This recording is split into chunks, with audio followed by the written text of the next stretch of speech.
Well, good evening, one and all. Hope you're doing great this evening. Good to see you, Maxwell.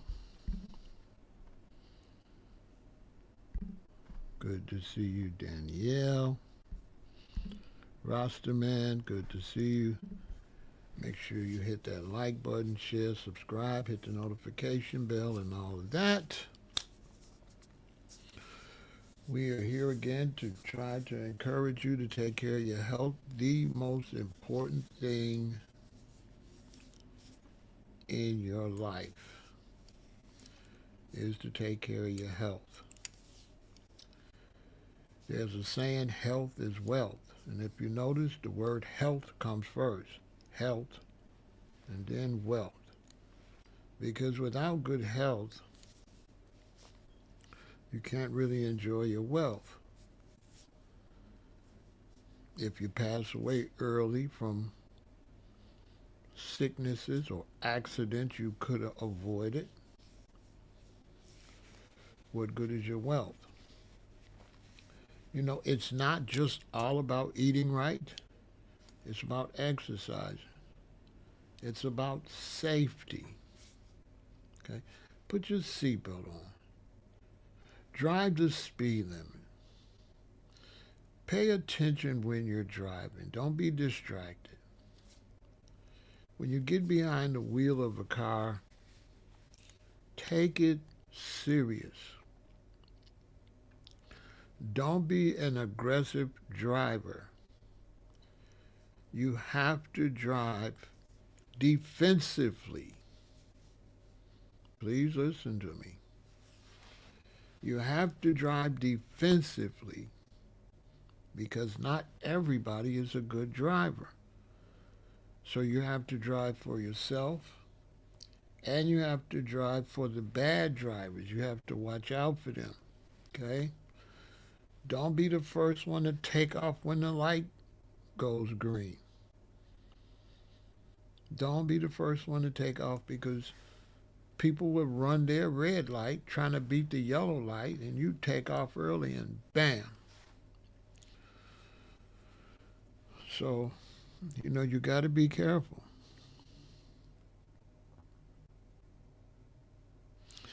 He says he's seen a full ladder on the freeway. Yes. Yes, Maxwell, for sure.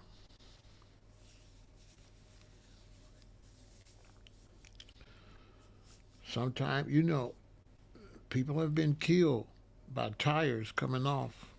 Traffic going this way, you going that way. Their tire comes off, jumps over the median.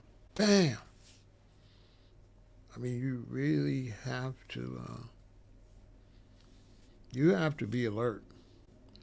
Just 1 second of not paying attention could make a difference between life, hospitalization, or death. So it's a total health concern. This is why I believe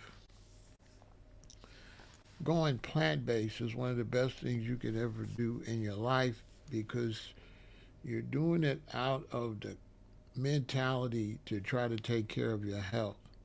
And once you get that mentality that, I'm going to eat better because I want to take care of my health, then that's going to make you put down the cigarettes, put down all those blunts, too many blunts.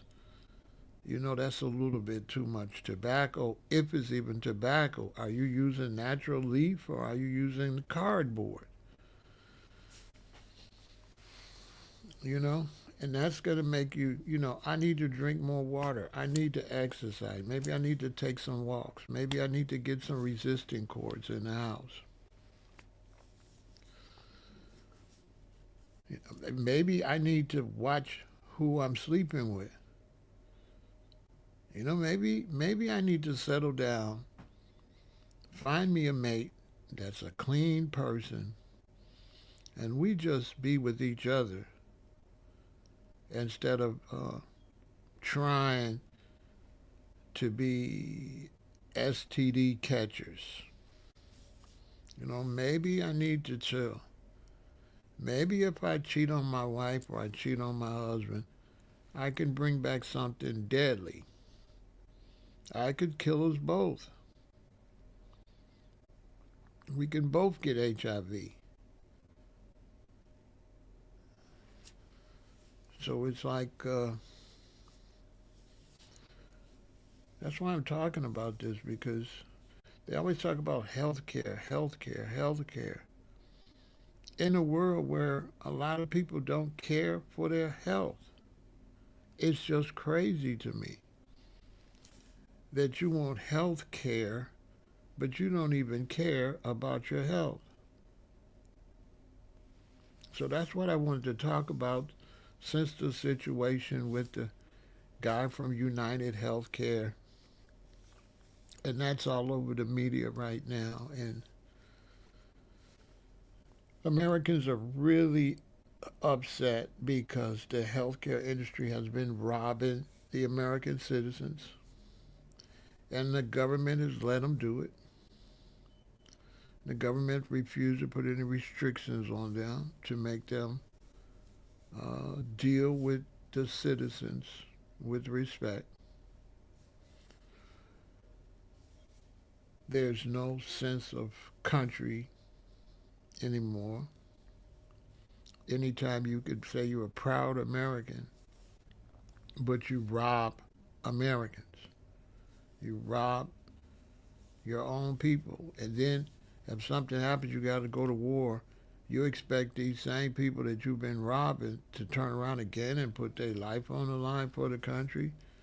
A country that doesn't put their life on the line for the citizens and don't protect the citizens?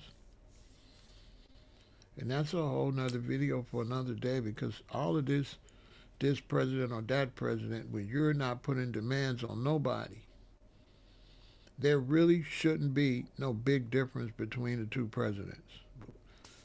I'll talk about that somewhere else. There shouldn't be that big difference. The reason there's a big difference is because Americans ain't demanded what they want. Both, whoever's the president, need to do what we want. Not this one gonna do what we want and this one's not. And then we as citizens can't come together and decide what we want. And we as citizens in America, we are definitely not coming together dealing with our health situations. We have people that are doing things that they know are straight out unhealthy, are straight out going to cost the American taxpayers how much money. It's going to hurt business because who's going to do your job while you laid up in the hospital?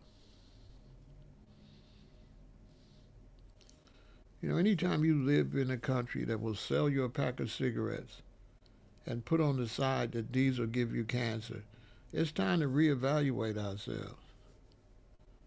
Because if these are going to give you cancer, why are they legal?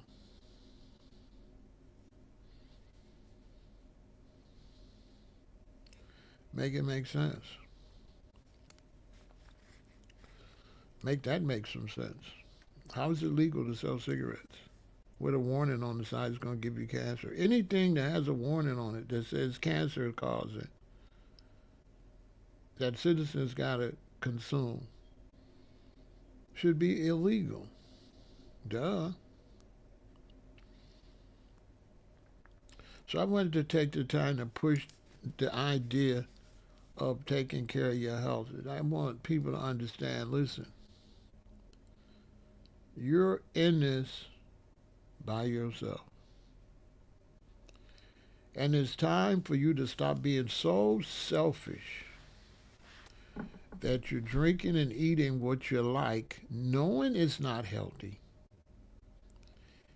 and you're making your children be addicted to things that you know are not healthy. It is about to be 2025. And all this pretending that you don't know what's healthy and what's not healthy. Okay, we went for that in the 80s. When I went plant based in 1978, okay, I would have go for it then. You didn't know. 1978, you didn't know. 1988, you didn't know. 1998, you didn't know. But by 2008, you should have been to get the picture. By 2018, you should have surely get the picture. By 2024, 2025, if you're not clear on what's healthy and what's not, you're a liar, basically. You're lying to yourself because you just want to do what you want to do. And I'm 66. I'll be 67 in February. And I'm going to tell you something. I've been plant-based for 46 years, going on 47 years in a few weeks. And I'm going to tell you something.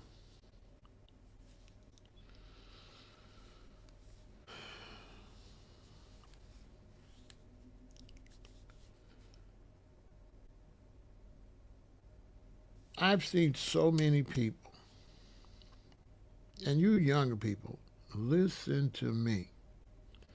I've seen so many people take their health for granted because they're young. They can eat all that stuff, and they figure. But I'm telling you, time waits for nobody, and it's going to be like that. And when they look up, they're 50 and they're sick. And when you talk to them when they're in their 20s and 30s, they say they don't care. But when it actually happens, the mentality that the great part of their life was when they was 30 and 40 all goes away. Because the greatest part of your life is the part you actually live in. And you trust me, you're not going to be willing to be sick at 50 and 60 like you think. Because I grew up in it where people like, you're going to die anyway. And they try to give me this attitude like, I'm only 30, whatever. You're going to get old, you're going to get sick anyway. But every one of them, it's not till you get 50 and get sick and realize you could have easily made it to 90, 100, and realize you shortcutting yourself a whole 50 years. Because you thought it was a long time. And you only counted your life to 50. You never counted your life. And I blame that on the mentality of this concept of young and old. Never have a young and old concept. It will help you destroy yourself. Because there's no such thing as young and old. It's young, middle age, and old. And so when you look at me and you say, I'm about to be 67, and you say I'm old, you're not going to live like that. Because I'm 67, how could I be old? If I live to 97, can I be old for 30 years? You can't be old that long. So you're making 50 to 100 old. How you going to be old for 50 years? Make it make some sense. So you're killing yourselves because you don't have the concept of how long you're really supposed to live. And because you don't respect how long you're supposed to live, you're not living long. You're dying early. And you can't tell me nothing because many people I grew up with are dead. Or very, very, very, very sick. And if I go out to dinner with old friends and we finish eating and it's time to stand up, guess who's the first one to stand up? Me. And guess who's can barely stand up, can barely walk. You've ever hung out with friends trying to have a good time, but when you look at them, they're in pain and misery, but they trying to have a good time, but they can't wait to get on where they could be like, oh, oh boy, what's wrong, babe? Man, my leg is killing me all day.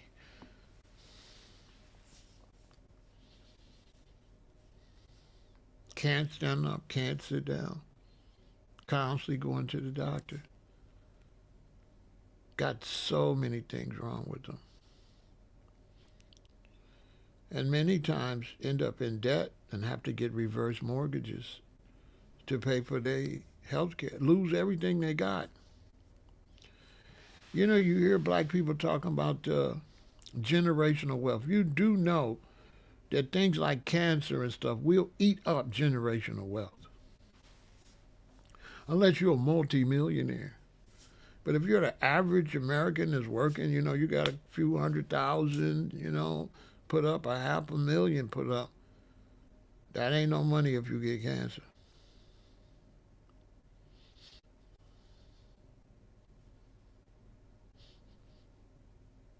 That ain't nothing. And all the money in the world can't make diabetes treatment where they got to go stick those long needles in your arm. And your arm is sore and your arm is black and you got to go twice a week, 3 times a week. You got to go every other day and they got to stick a long needle in your arm and exchange your blood. No matter what you got to do, you can't do nothing on the day you got to go to dialysis. Where you thought eating all them donuts and all that sweet cereal and all that soda and all that, you thought it was fun. You thought it was funny.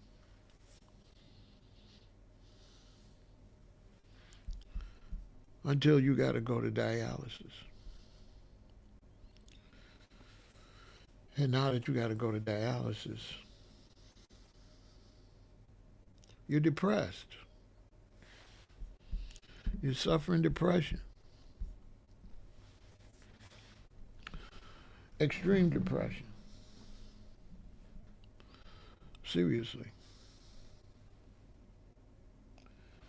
You're suffering depression.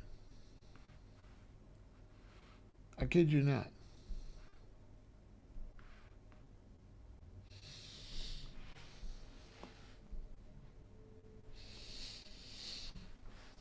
Because you thought it was a joke. You didn't take it serious.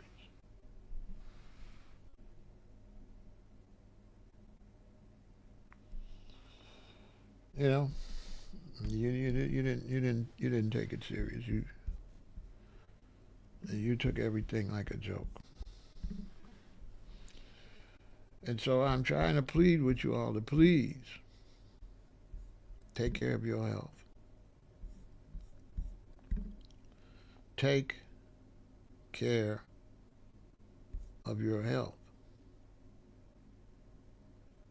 Because that's all you got.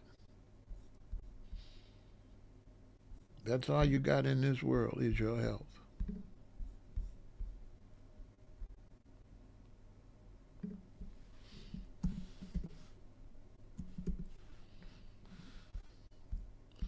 That's all you got.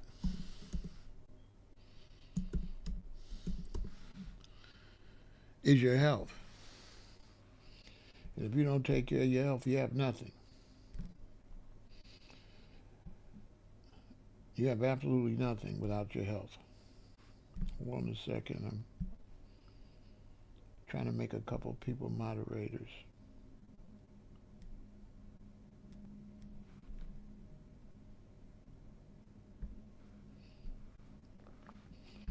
And it's really just sad because at my age I have to witness all of this. I have to witness all these problems.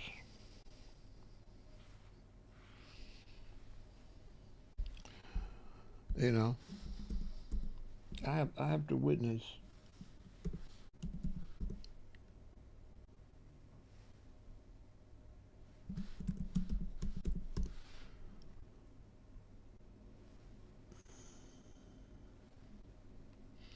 I have to witness all of these problems.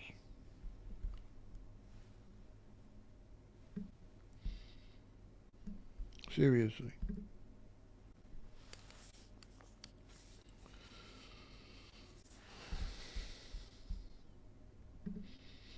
I'll tell you straight up.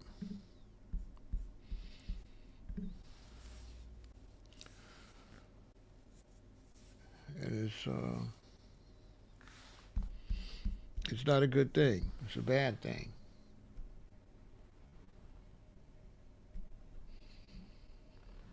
It's a horrible thing.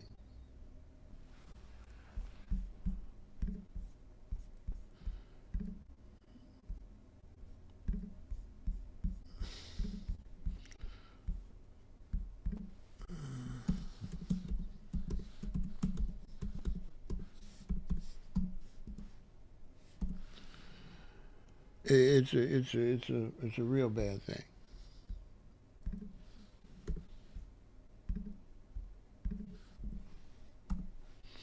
I kid you not.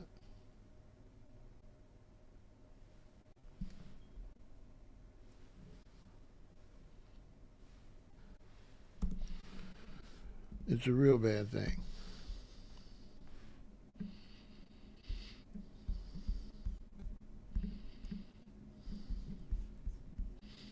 I'm trying to find you, Quaylen, to make you a moderator, but it won't find you.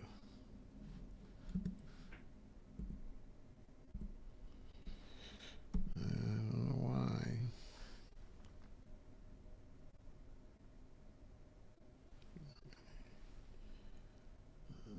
I don't know why it won't find you. I'll find you though. I'll get it done. I'll get it done some other time. And so I wanted to talk about this because I was talking about the situation with the guy, and when the guy from the healthcare company was unalived, uh, they got thousands of comments, but they had to delete all but 16 of them because Americans all hated him because so many Americans got cheated by these healthcare providers, where these healthcare providers have charged all of this money. Look at this. In 2022, the United States spent 4.5 trillion on healthcare.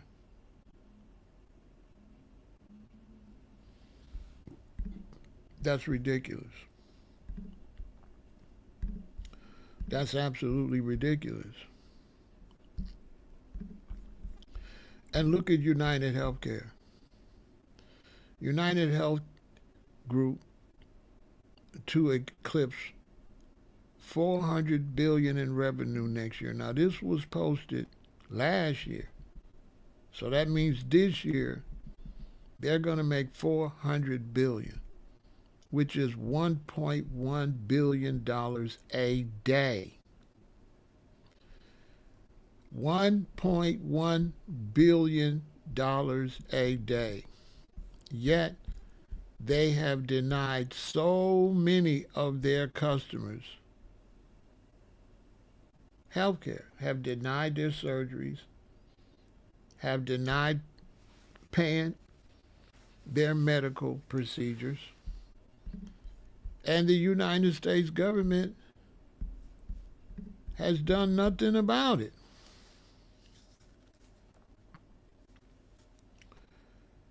Done nothing about it. How do you let a company just rob the citizens like that? They're making $1.1 billion dollars a day. They're making 400 billion dollars this year. And there's only 365 days in a year. So they're making over a billion a day. Over a billion a day.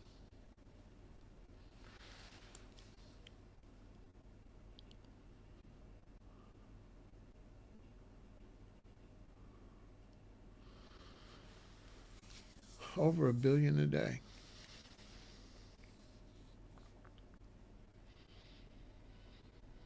And you know why they're making so much money? Because Americans are creating unnecessary health expenses. I would estimate that probably 60%, 60 to 65% of medical expenses are self induced by the people or the public.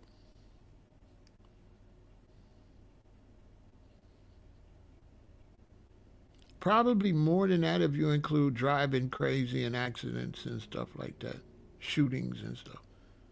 But I would believe that just as far as taking care of your body, things like drug abuse,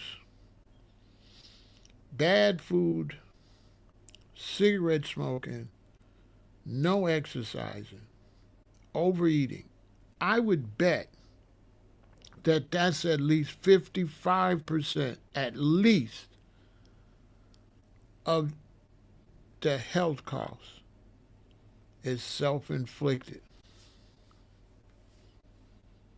That we're paying for you to eat garbage, to eat trash, and to basically trash your life. And it's so phony because all my life eating right and trying to teach certain people to eat right. Let's say it's three people, and this one person is talking to me and they want to eat better, and there's a third person there, and the third person like, well, you're gonna die anyway. But I've yet to see anybody when they reach that point that wants to die anyway. The die anyway statement is the most phoniest statement ever. It's something somebody says before they actually hit that wall. And these you're going to die anyway people are the main ones taking pills, running to the doctor, and they never want to die anyway. They always want to live after they live their whole life saying they don't care. They live their whole life saying, man, I'm going to live my life, man, I don't care. Until they hit that wall. And then all of a sudden when you hit the wall, oh boy, oh no. And it never makes any sense to me that you would destroy your own body and then do all this extra stuff and take all of these pharmaceuticals and run to all these doctors and hospitals. But you wouldn't go buy no fruits. You wouldn't do nothing extra to prevent that. But you'll do all the extra after. Does that make any sense? Does it make any sense to do all this extra stuff after you get sick? But you don't want to do nothing before you get sick, which is far less work. It's far less work to just eat a bunch of plants, fruits and vegetables and nuts and grains and take walks and keep the weight off. That's way easier than diabetes, than living after a stroke, than living after a heart attack, than taking a bunch of pills for high blood pressure, than living with amputations. There's no comparison. My life is just smooth right now. I'm about to be 66. I'm almost 70. 3 more years, I'll be 70. My life is smooth. I don't have all of that. I don't go to the doctor. For what? I don't go to the doctor. The only way I would go to a doctor is an accident, a car accident or something. Cut myself. I got to get stitches. Something like that. I'm born on February 22nd, 1958. So my birthday is 2/22. So on 2/22, 2020, I turned 62 years old. So I'm looking at the numerology and say, oh, you know what? I'm 62, and there's 6 2s involved with my birthday. Cause I'm like, I'm 62. I'm born 2 22 2020, and I'm 62. So that's 6 2s. I say, you know what I'm gonna do? I'm gonna go to the doctor, cause I never go to the doctor. I said, I'm gonna go to the doctor, and I'm just gonna get a checkup to see what they say. So on my 62nd birthday, with 6 2s involved on my birthday, I was 62, and there were 6 2s. I felt like that was some kind of sign. So I went to the doctor. Went to the doctor. It was this black woman, was the nurse, and she took me. She took my blood pressure, and my blood pressure was high. But she said, your blood pressure's high. I said, that's because I don't go to the doctor. And she said, yeah, we have a thing called white coat. I said, I know. You know, I'm nervous. I'm nervous. I don't go to the doctor. You know? So she took my blood pressure. She said, okay, it's high. You come back in 2 weeks. But she took all my blood and all of that. And so when I went back in 2 weeks, all my blood was perfect. I didn't have no shortage of no vitamins, no nutrients, and nothing. She took my blood pressure. My blood pressure was perfect. I told her, I said, I told you, I just don't like doctors, and I don't like this type of stuff. I don't like doctors' offices and doctors. You know what I'm saying? Because I didn't tell her this, but doctors' offices are not clean. Look it up. They don't thoroughly clean doctors' offices. I hope you understand that. Not like they should. All those instruments do not get cleaned like they really should. Not like they do at hospitals. Not all hospitals either, but a lot of hospitals really do have professionals clean their instruments. But doctors' offices have gotten reports every year of being unclean. Seriously, look it up. But my health was in good condition, but I hadn't been exercising since I was like 42, 43. And I was 62, so that was 20 years, no exercise. So in that way, I was not at my optimum health. So I've been exercising. And I started a movement called the Body Sculpture Challenge. Right? And you all should take the Body Sculpture Challenge. And to take the Body Sculpture Challenge, all you're going to do is work out, video it, and post it on social media with the hashtag Body Sculpture Challenge. Subscribe to Body Sculpture Challenge on YouTube too. And check out Body Sculpture Challenge on all the social media. Okay? And workout. So I had to add that. Even though I ate right, still, if you don't use your muscles, you will lose your ability to keep your balance, to stand up and sit down without it being a struggle. You could begin to have back problems, shoulder problems, knee problems, because you don't have the muscle to support the body.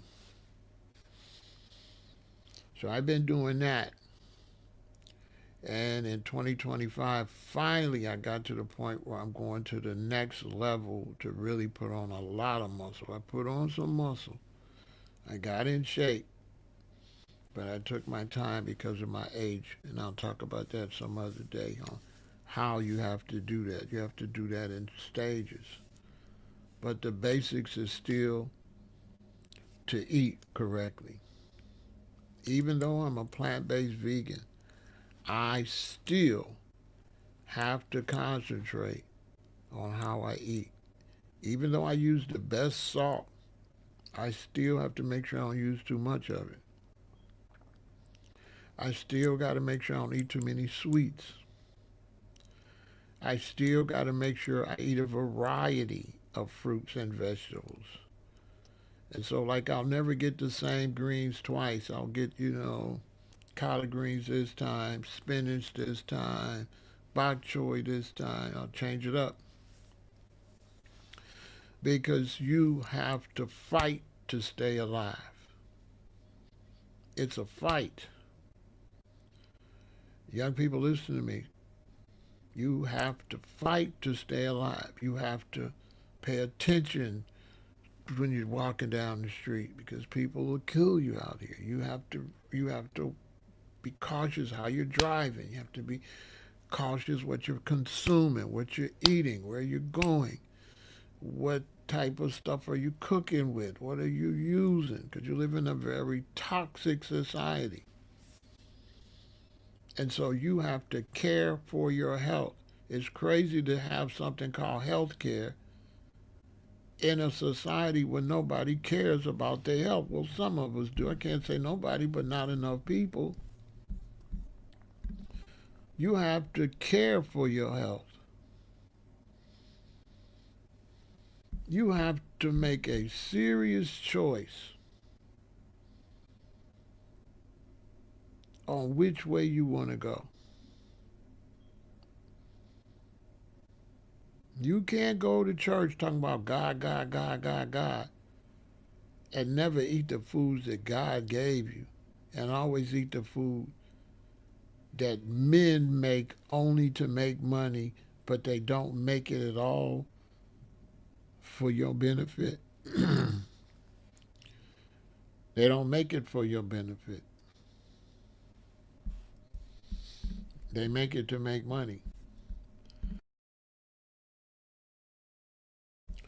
Now, this picture on the right, what I don't like about the picture on the right is you see the chocolate. There's nothing wrong with chocolate. You see the chocolate cookie. There's nothing wrong with the cookie. You can get that made with natural ingredients. You can get dark chocolate. But it's when you only eat that stuff. There's going to be nothing wrong with you eating some French fries every blue moon, especially if they're whole cut fries with the skin on them. You don't want to eat these artificial fries, but there's nothing wrong with eating fries.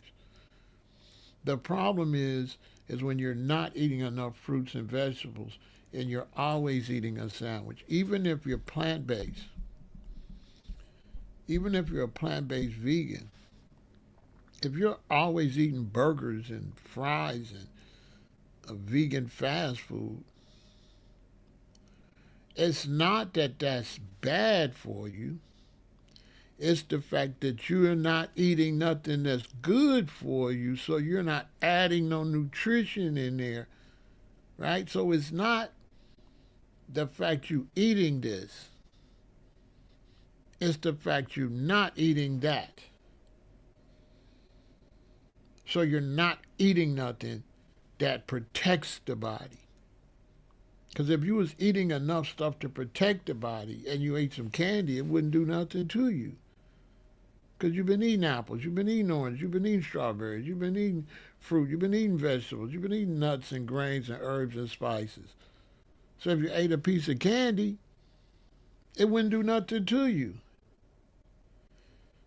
So it's not what you're eating, it's the fact that's all you eat. So you're getting no nutrition. So if this stuff on the right is all you eat, it's the fact that you're not eating the stuff on the left that makes the stuff on the right kill you because your body can't find any vitamins, can't find any nutrients. You're basically destroying your intestines because there's no lubrication. And then you're trying to use lubrication as like a soda, but you're eating so much sugar and carbohydrates is turning into sugar that by the time you drink the soda, you're basically creating diabetes. Because you can't drink no soda when you done ate these donuts and these burgers and stuff and these fries. You can't drink a soda with that. And so it becomes habitual because the society we live in. And you're really not paying attention that you went to Popeyes over here, you went to Burger King this day, you went to White Castle this day, you went to Jack and you're not paying attention how much of that stuff you're eating. You don't know how much pork you're eating because you got up and had some bacon, and then at lunch you had a ham sandwich, and then in the evening time you had some pork chops. And you never knew, man, I ate pork. One of the things I noticed before I went plant-based is I was eating chicken all the time, but I didn't know it because I didn't call it chicken. You know, I go and get some chicken, but then I get a chicken sandwich or I have some chicken Alfredo. But I'm not really paying attention. This is chicken, chicken, chicken, chicken, chicken, just called different stuff. I'm not paying attention. This is beef, beef, beef, beef, beef. I'm not paying attention. I'm eating that much beef. Because I'm not paying attention when I eat a hamburger at lunch. Then in the evening when I eat a steak, I'm not paying attention that I ate cow twice. Because we call one a hamburger and we call the other one a steak. So they're able to give all these names, so you end up eating the same thing. It just got a different name. You know what I mean? It's like you got to be careful. And so, you don't know. You know what I'm saying? You don't even realize you ate some fries at lunch and now you eating some potatoes at night. And I'm eating too many white potatoes. Because this is fries. And this is a baked potato. And they train us when we children that fries is fries and baked potato is baked potato. We never realized that baked potato is fries. And so when you really start looking into how we eat, you be like, you know what? Out of a month, I'm eating the same thing how many times? Because in the typical standard American diet, you eating the same thing every day, over and over. When you look at variety, the only variety is in fruits and vegetables. There's no variety in meat. Meat has no variety. None at all.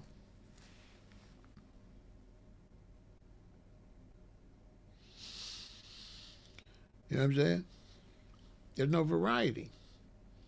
You're going to either eat cow, pig, chicken. For real.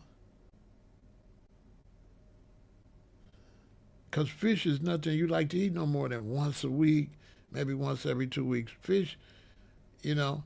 See, I grew up a meat eater, so I know. Fish is something you can't eat as often as you can eat beef. You can eat beef and chicken a lot without paying attention. But fish, if you have fish on Monday, you probably won't want no fish for maybe 2 weeks. Fish is just not nothing you want to eat all the time.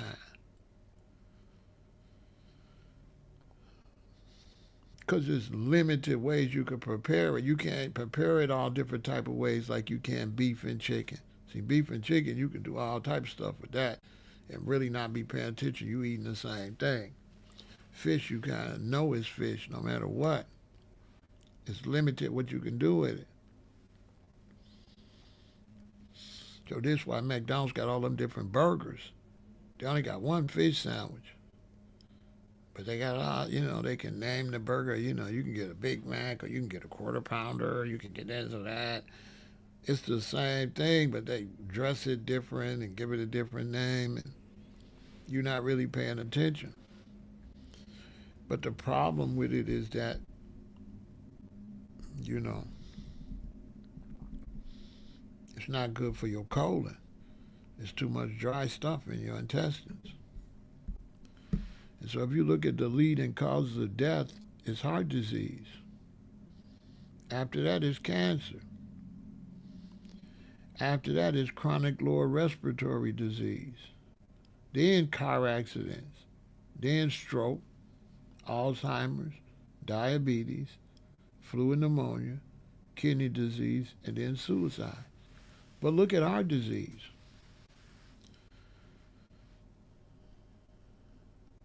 And cancer. Heart disease and cancer is killing more people than all the other ones put together. Heart disease and cancer is wiping people out. And I mean, nowadays, they going at 30, they dying on the basketball court, they dying at football practice. I look up at football play, 39, he's dead. Dude, 28, he's dead. Dude, 35, he's dead. Dude, 41, he's dead. Look at the Black Panther. He was 41. Colon cancer, gone.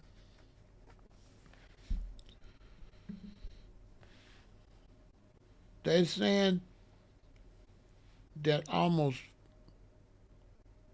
4 out of 5 Americans are obese and overweight. 4 out of 5. That's absolutely crazy. And look at all these problems that it causes.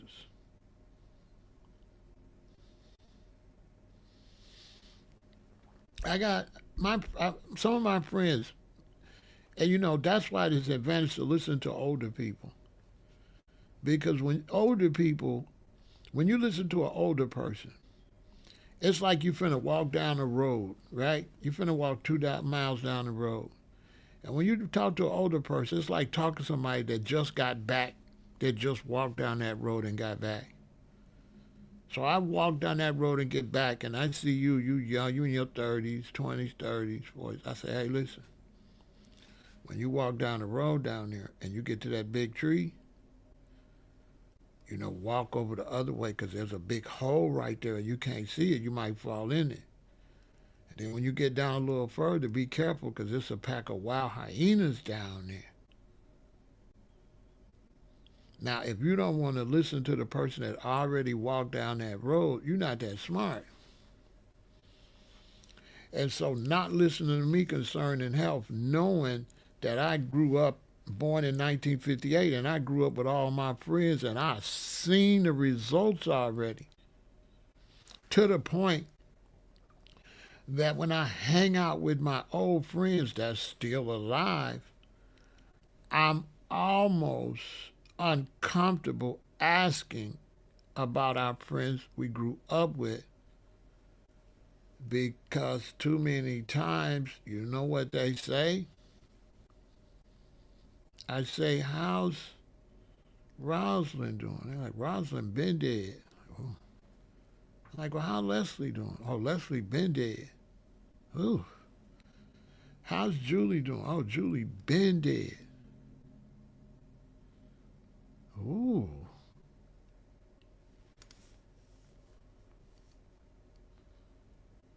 And I watched Jesse die. I grew up with Jesse. Jesse ended up with diabetes. They cut his toe off. Then they cut his foot off.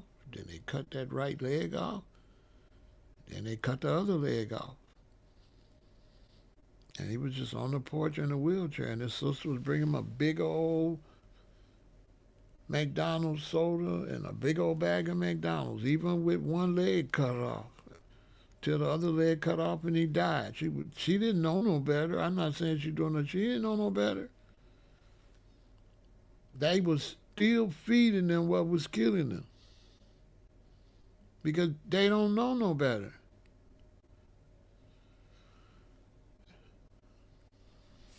Like me, I didn't know no better. My mama raised me on, pork and beans and meatloaf and hamburgers, hot dogs, Vienna sausage, White Castle, Burger King, McDonald's.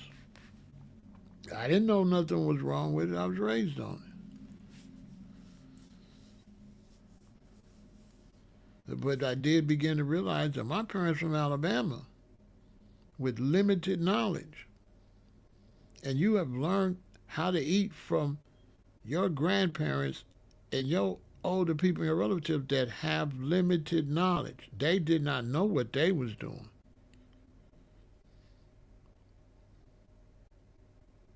And so the people from the South or the older people, they began to change the way they eat. By the time you was around your daddy and mama or your granddaddy, they was not eating like they ate when they was children. That's a fact. Because when I was little and going to Alabama, they didn't eat no lot of meat. Because they didn't have no lot of meat. If your granddaddy got 30 chickens, 40 chickens, and it's 365 days in the year, you can't have no chicken every day because there's only a month and 10 days worth of chicken. There's only 40 chickens. So you ain't eating no chicken like that. When I went to Alabama back in the 60s, you're not eating that food like that. We would eat it because he would be celebrating because we visited him. He would go out there and kill a chicken or a hog or a pig or something so he can have some food. But other than that, they're not eating like that because they only got so many chickens and so many pigs. Now they got acres of corn, so they eating corn. They got a whole big old thing full of beans. So they eating beans, corns, grits, stuff like that. And they selling, when they sell a couple pigs, they'll go to the market and get big bags of flour and big bags of cornmeal. They was going to the store to buy the stuff they don't grow. And so they can get way more food by selling 3 chickens than they can get with eating 3 chickens. 3 chickens won't feed that many people, but if they sell 3 chickens, they can get a whole bags and bags of dry goods. And when they sell the chicken, they're not selling the chicken for nobody to eat it. They selling the chicken for somebody else to raise the chicken because the chicken makes chickens and the chicken makes eggs. And so when the chicken lays the eggs, so many of those eggs got to be chickens that are going to lay eggs. And they can eat a couple eggs, but they can't eat all their eggs because then they won't have any more baby chickens. So they kind of was, they don't got a lot of cows. So your granddaddy not killing his cow. He more used the cow for milk to make cheese and stuff like that than to eat the cow. Because where's he going to get another cow? And how long does it take to raise a full-grown cow? So when you move in the city, you get the wrong idea of how people really had to eat. People could not eat meat like that. They can't eat their animals up. The animals are never as plentiful as the fruit and vegetables. And there's fruit trees and pecan trees and walnut trees and peanuts and stuff everywhere that could feed you all year round. And this is what they ate. It was a lot easier for them to preserve peaches, to preserve apricots, to preserve apples, than it was to try to save the meat. You can't really save the meat. They didn't have refrigeration. The potatoes and stuff like that, they would put them outside and make it wet and put like a bunch of wet leaves and stuff on the potatoes and put like a cover on it to keep it wet. And that's how they would keep the potatoes all winter. That was like for refrigeration. Keep it wet and cool and cover it up.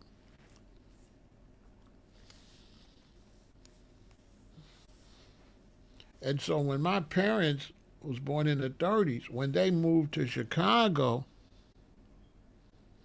right? When they moved to Chicago, the way my parents fed me, I was born in 1958. The way my parents fed me in 1963, 64, 65, we wasn't eating that like that in 72, 73, 75. They began to shift how they was eating. They're in Chicago now. My daddy's a bus driver. He's got to get lunch. He's going to Harold's. He's going to some little spot to get him some sandwich. He might make sandwiches and take. They're eating lunch meat. You know, you'd get the lunch meat, the bologna, ham, salami, stuff like that, and cut already in the thing and making sandwiches. They're eating white bread. They didn't eat no white bread in Alabama. They ate cornbread and these muffins they made. They didn't have no Wonder Bread.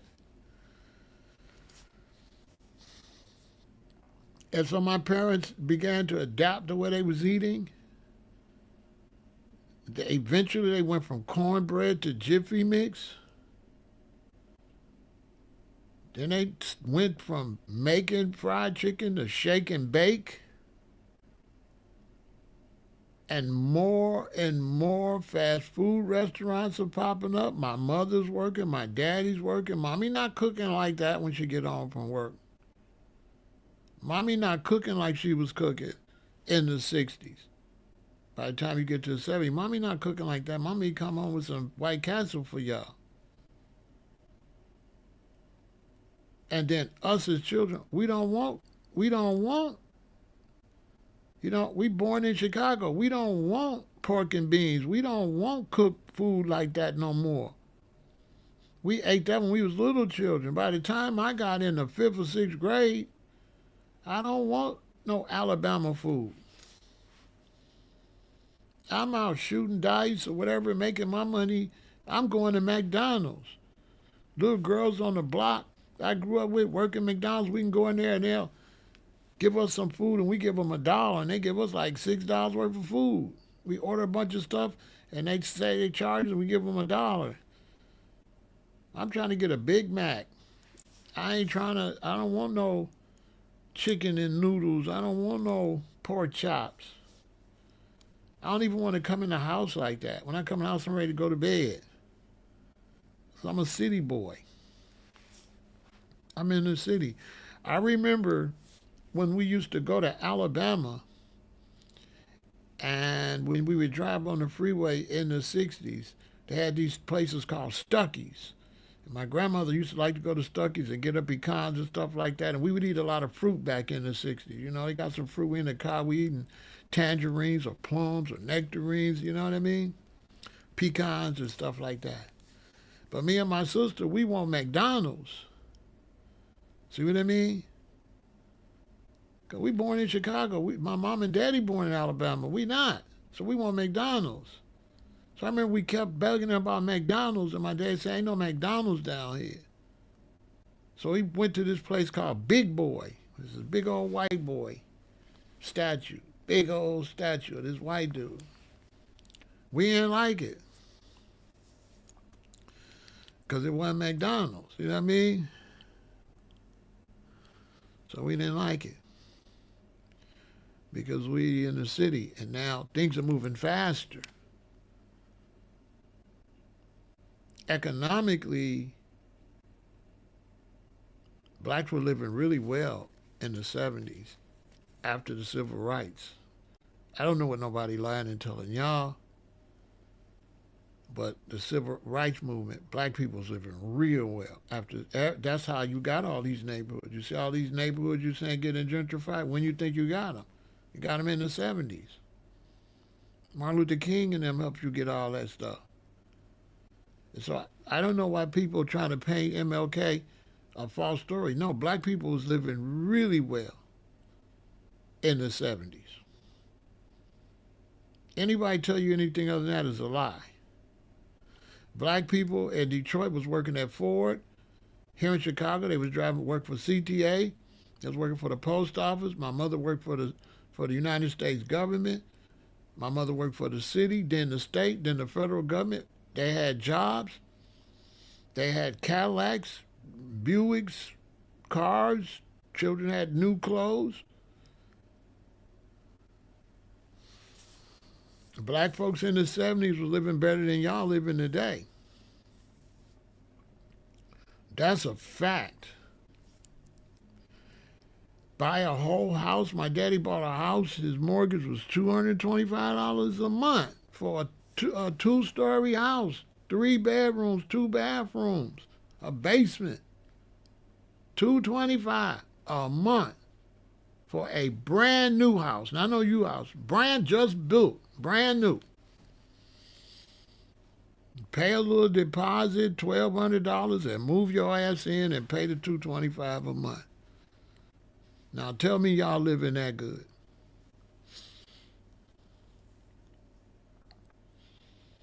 And so we was healthy because they was straight from Alabama. Everybody had a fruit bowl. So you ate a bunch of nectarines, you ate a bunch of tangerines, you know. My daddy would cut grapefruit in the morning, put a little sugar on it. So you ate grapefruit. My daddy would make like cornflakes and cut bananas in it, put peaches in it. You know, put peaches in your cereal. You know, buy a can of peaches and put slices of peaches in your cereal because they was from the country, so the food was healthy.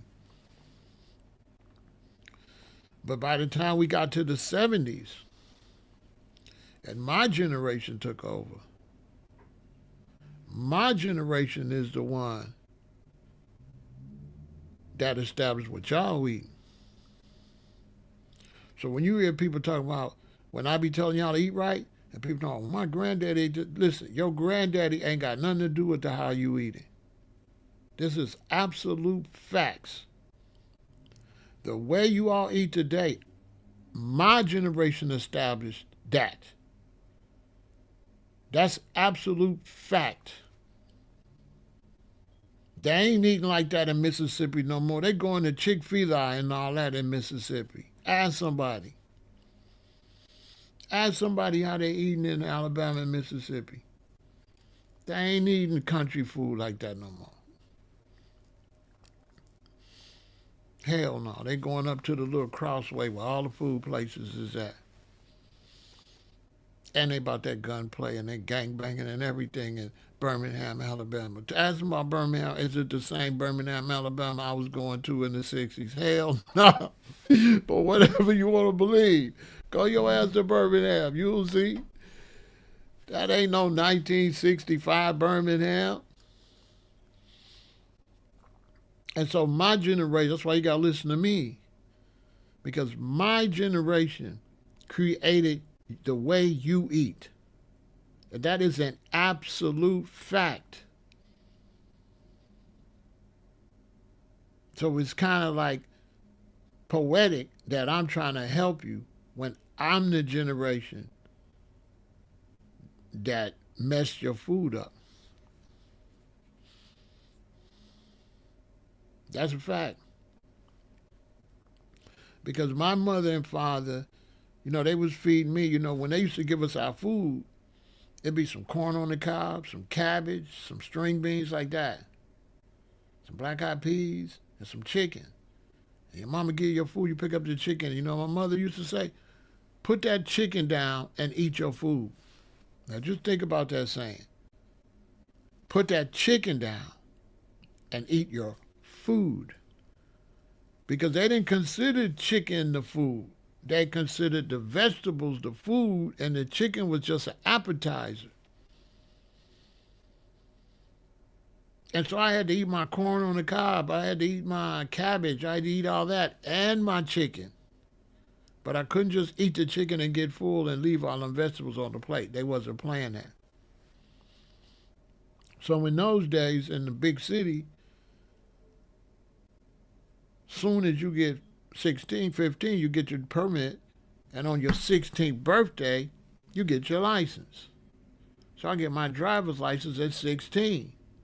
So now my daddy ain't got to take me and my sister to school. I'm driving us to school.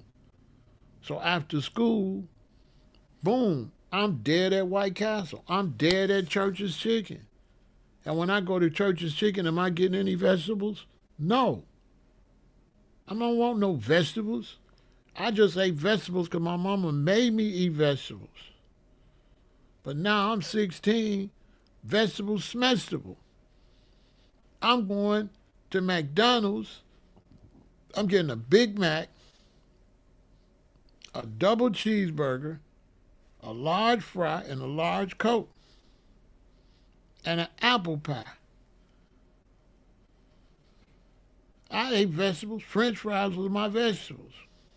I'm going to Church's Chicken. I'm getting a 3-piece or 4 pieces of chicken, some fries, and a big old Coke. I'm throwing the coleslaw out the window. I want no coleslaw. I want chicken and bread. No, I want chicken. I might not even eat the bread. I might. I might eat the little biscuit, but I mostly want the chicken, the fries, and the Coke. I don't want no vegetables. I don't eat vegetables. By the time I get 16, vegetables, I don't eat vegetables. I eat pizza. You know what I'm saying? Sausage and cheese. Okay?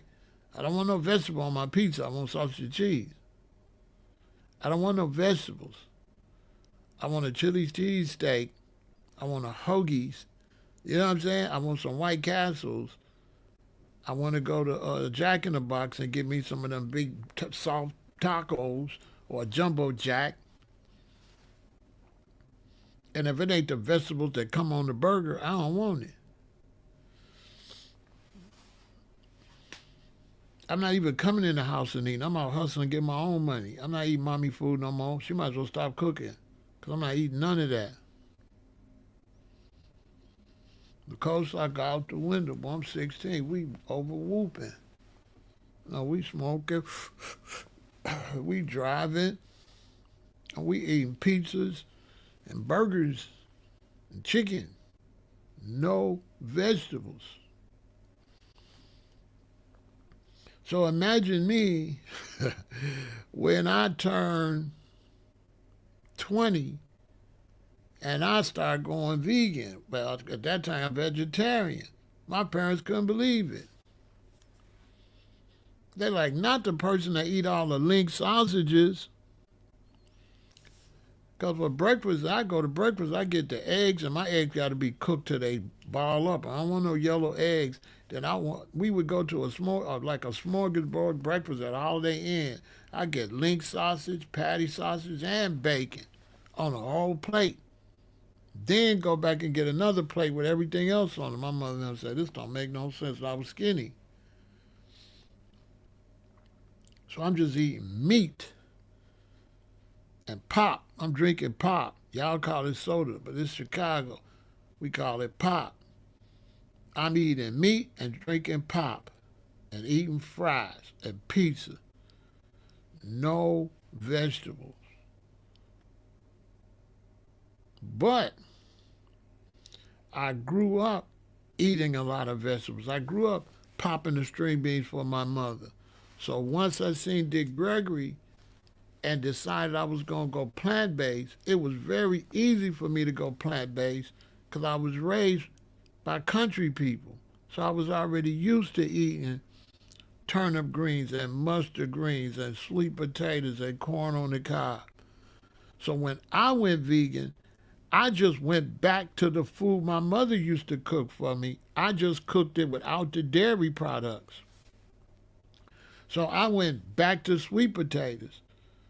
I didn't use no butter. I just put a little honey in it or a little maple syrup in it until I found some plant-based margarine. So I went back to greens. I went back to spinach. I went back to sweet potatoes, corn on the cob, cabbage, black-eyed peas, string beans. So it was very easy for me to go vegan because I was raised on fruits and vegetables. Because fruits and vegetables was the staple for black people from the South. Everybody had a fruit bowl on the table that had pecans in it and walnuts.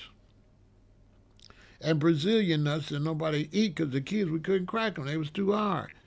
But they had Brazil nuts, But the ones that everybody ate the most was the walnuts, and the pecans was always on the table. And when your parents went to the store, there would be either tangerines in the bowl or plums, right? Or oranges. Those was the biggest. Apples wasn't that big in the black community. For us, the big thing was tangerines, oranges, plums, peaches. Although they didn't buy a lot of peaches because my sister was allergic to the fuzz. But that was the big seller. And grapes, but they kept them in the refrigerator. And that's what we used to eat when I was a child. Lots of fruit. Lots of fruit. You ate fruit for breakfast with your cereal. And that's how they kept you full so you wouldn't have to eat so much bacon and eggs. Because your daddy irate and gave you a cantaloupe. My daddy would cut a cantaloupe in the morning and give us some cereal with a banana in it or some peaches in it. There's always was some fruit in the food. So once you eat a big bowl of cereal with that, your daddy ain't got to do nothing but give you a little bit of bacon and eggs because you're almost halfway full from the cantaloupe or from the cereal with the bananas and the peaches in it. So it's very easy. So they was able to be all right. But like I said, my daddy ended up having high blood pressure at 40 years old because now he's a CTA bus driver. He ain't in Alabama no more. So now he's eating out on the street. That's what killed my daddy. The neighbors that was even a little bit older than my daddy, that the wife cooked at home or the husband be home a lot, they lived longer than my daddy because my daddy was a bus driver and he had to eat out in the streets. So by the time my daddy got in his 80s, and you seen me going live, I was there taking care of him. He had dementia. He didn't know where he was at. He was falling down a lot and he passed away because the food just depleted him. By the time he got in his 80s, all his bowel movements was just runny. His food couldn't even lump up no more. It probably full of worms and parasites. They ate my daddy up. And they teach you eat all this meat, you be strong. No, my daddy was skin and bones when he passed away. Did I realize I was eating bad before? No. No, because I was a child. You think about it. I'm born in 1958. I went vegetarian in 1978. I was only 20 years old. I had only been out of high school 2 years. I was basically a baby. Dick Gregory the one that made me realize I wasn't eating right, and other brothers I started running into. But I had no idea. Nobody knew nothing like that. Nobody knew that. Nobody knew nothing about African history until Roots came out. So we didn't know nothing about Africa. We didn't know nothing about slavery.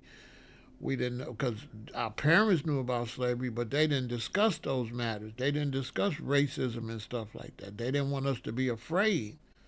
So one reason I was so powerful, I had no fear instilled in me because my parents never told me about the trauma in the South.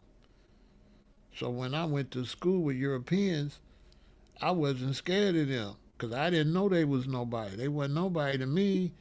To me, if you couldn't fight, when I was growing up, it's about these. It wasn't about no talking. So if you couldn't fight, you were nobody. You couldn't just intimidate me because you was white. Can you fight? But no, I didn't know anything about eating or anything like that. I got all that information from Dick Gregory and started studying. And then it all made sense to me. I hadn't been lost that long. I had only been lost from 1970. See? I'm born in 1958, so I was only lost from 1970 to 1978. That's only 8 years. So it's easy for me to transition back. Now, if I would have been growing up now, I would have been lost from a baby. Y'all children lost from a baby. But I wasn't lost from a baby because I grew up on fruits and vegetables. And I transitioned to burgers and stuff like 1970 when I got older. So I had only been eating that for 8 years. So it's very easy for me to go back to my childhood type of eating. It wasn't that hard because I was raised on corn on the cob. I was raised on string beans. I was raised on cabbage and collard greens and mustard greens and turnip. I was raised on that stuff, so it was simple. I had always been eating carrots and celery. My mother used to give us carrots as little kids. When we was little kids, we go in the kitchen. My mama was doing dishes. She'd say, "Go in the refrigerator, get me two of them carrots out there." She'd get them and clean them and cut it off and give it to me and my sister. We like 5, 6 years old. We run around the house eating carrots. What's up, Doc? What's up, Doc? We think we Bugs Bunny. I grew up looking at Popeye and he eat his spinach and get strong. My mom would give us celery and stuff for a snack. So I wasn't far removed when I went plant based. I had already been heavy vegetables from birth to like 12 years old.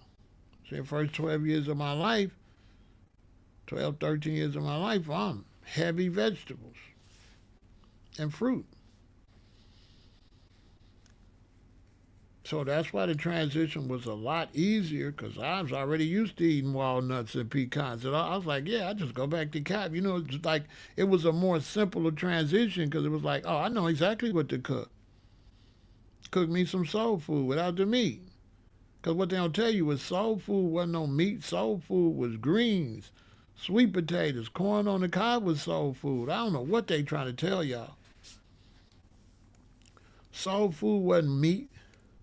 Soul food was vegetables. The main food for black Americans in the North was corn on the cob, string beans, ran to everything.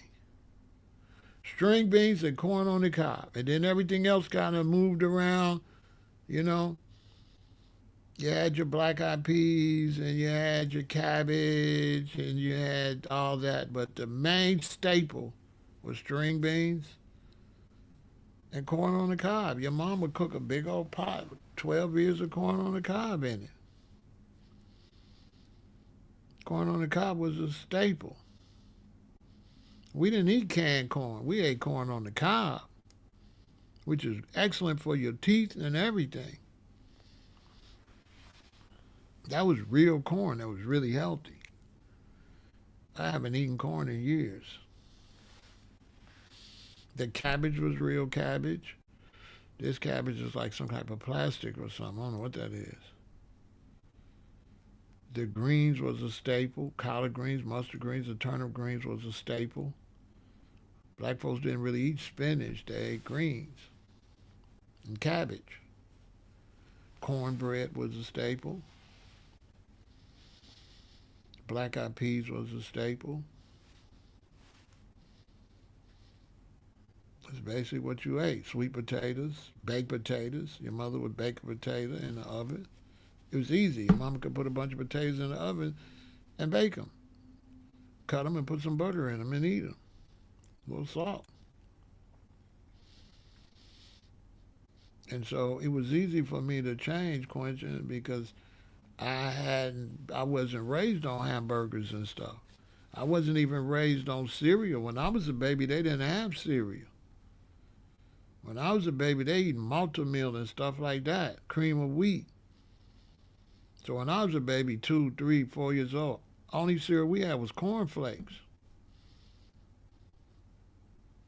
That other cereal didn't come out until we moved and got a house, and I was like 7, 8, 9 years old before Fruit Loops came out and Frosted Flakes and Tricks and all that stuff came out. All that stuff came out, and I was like 7. 7, 8, 9. That's when that stuff came out. When I was a little boy, when I was 4 years old, 3 years old, all they had was cornflakes. That was it. There wasn't no Tricks. There wasn't no Captain Crunch. All that stuff came out. And I'm 7, 8, 9, 10. That stuff came out. Wasn't no Pop Tarts. I remember when Pop Tarts came out. Nobody drank Kool Aid. The number one drink in the black community in 1958, 59, 60, 61, 62, 63, 64, and that. The number one drink in the black community was ice water. Ice water was the number one drink. When people would come to your house, you'd offer them ice water. Because you got to understand, back then, summers was real summers, and it was hot in the summers back then. Yeah, they didn't mess the weather up now. I don't know what's up with this weather. But ice water was how you showed hospitality. Everybody had a jar of ice water in the refrigerator. It sounds crazy, don't it? And that's how you showed hospitality. Bring them a nice big. They would keep their old jars and stuff. And your granddad, your dad, he have his favorite jar, old jar, that jelly jar, whatever. And he'd pour a bunch of ice water in that. He wouldn't even want to drink it out of a glass. He'd drink it out of that jar. Ice water was the number one drink, not Kool Aid. Kool Aid wasn't big. Kool Aid didn't get big until like I was in high school or something. Funny Face was bigger than Kool Aid. When Funny Face got Kool Aid, nobody was making Kool Aid. When I was coming up, we didn't drink Kool Aid. We drank pop. We drank Pepsi and Coke, 7 Up. We didn't drink no Kool Aid. That was back when you could take the pops to the store and get change. We would go collect bottles. You could hustle back then. Little boys, we go out and get bottles. Tell you get a nickel for every bottle. Now think about you get a nickel for every bottle. You take 10 bottles back, that's 50 cents. And candy is a penny. So that's 50 pieces of candy. You balling. We would go pick up bottles and take them back to the store. You get 5 cents for every bottle. So I was growing up, I didn't drink Kool-Aid. I drank Pepsi, Knee High. We loved Knee High because it was red. We loved Knee High. We loved Pepsi, 7 Up, Coca-Cola.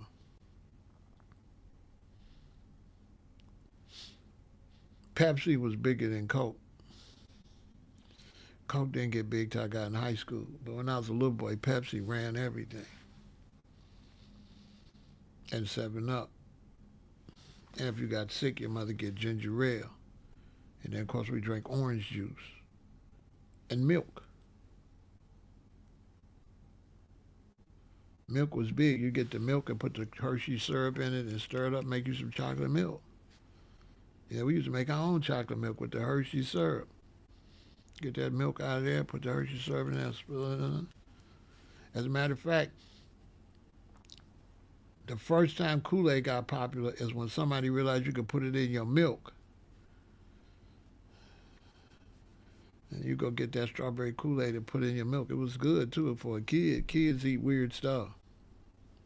So one of the little girls on the block came out with some milk with some Kool-Aid in it. So we all started going making that. That didn't last long, but it lasted for about a summer.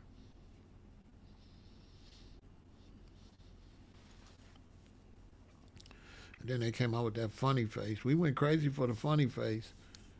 Funny Face was bigger than Kool-Aid when it came out. But after a while, Kool-Aid took over for, that's like the 80s babies. That's down there, the Kool-Aid people. I'm born in the 50s, late 50s.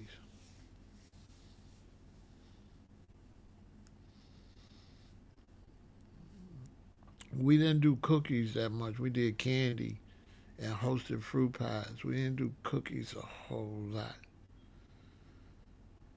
We did licorice, the red shoestring licorice. We did stuff like that. We didn't really do cookies. Cookies wasn't that big. Mama didn't have to buy no lot of cookies. We did Cracker Jacks. Cracker Jacks was a snack because you want the little toy in there. So we did Cracker Jacks. We didn't really do cookies that much. My mother would buy cookies, but we didn't really eat a lot of cookies. That was for my cousin and next generation. Ate all them Chippehoys and all that. That was for them. And Keebler's cookies. That's for my younger cousin. People born like in the late '60s. That is them. By the time they got to the '70s, they was eating all them Chippehoy and all that. We didn't really eat that. We ate ice cream from the Good Humor truck and stuff like that. We ate ice cream. Ice cream was the big popsicles. Popsicles ran everything. Popsicles and freeze pops. You know what I'm saying? Ran everything. You know, nowadays ran the world. Nowadays, lemon heads, Boston baked beans. You know what I mean? Shoestring, which was the skinny red licorice, that's ran the world in the '60s. But I was able to change the way I ate and save myself. You know what I'm saying? And the people that didn't change, and it just got worse and worse and worse. And now you just eat horribly. Your food is horrible. When I hear people talk about how they granddad and them eat, I shake my head. Your granddad didn't eat nothing like how you eating. You need to stop. Y'all do not eat like your grandparents. Stop it. This generation right now, you eat worse than anybody. Your food is the most trash food in history. Even the food that been around a long don't taste like it used to taste. Cause I had people ask me, could I go back? I can't go back. That stuff don't taste like it used to taste. Not at all. It's cheap ingredients. It tastes like trash. A soda now, I would never drink that. I would never drink a Pepsi or a Coke. That ain't no Pepsi. Man, when I was a child, Pepsi and Coca Cola was so strong that when your mama gave it to the kids, you know, they used to have to mix water in it. When it was like a celebration and your mama would never want to give you a little Coke or Pepsi in your glass, they would put a little bit of water in your glass first. You couldn't drink that stuff. When you used to drink a Coke, it used to come through out your nose like a dragon. Like it was strong. 7 Up was so strong that they used it for medicine. So anytime you had an upset stomach, your mama would get some 7 Up or some ginger ale. That's how strong the 7 Up and ginger ale was. So strong. Listen, the soda was so strong that when you used to open a soda, you could feel it popping on your hands. Ask somebody back in the '60s when you used to open a soda, it's fizzing so much you could feel it falling on your hand. Your hand be wet. It'd be like shooting out the bottle. Ask somebody. You had to pour it on the up against the glass, because if you poured it straight, it'd be half a glass of foam. You couldn't just pour that straight in no glass. You had to tilt the glass and pour it in there slow. Because if you just poured it like now, it would run out the glass. If you would shake a Coca-Cola back then and open it, it'd only be this much left. All of it would shoot out like champagne. When they say Coke is the real thing, it really was. It was real. It was strong, strong, strong. Ginger ale was strong. Full of ginger. There ain't no ginger in that. You see ginger ale just got sued because there ain't no ginger in it? So I've changed. So now I'm on this kind of stuff. This is some, see, that's ginger, some lime in here, and this is some nitric oxide, which is basically like pomegranate and beet powder. So this is pomegranate and beet powder, okay?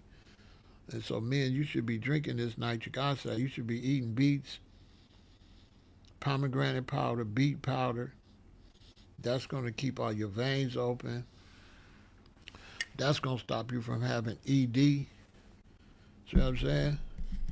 So you could be like me Feel me?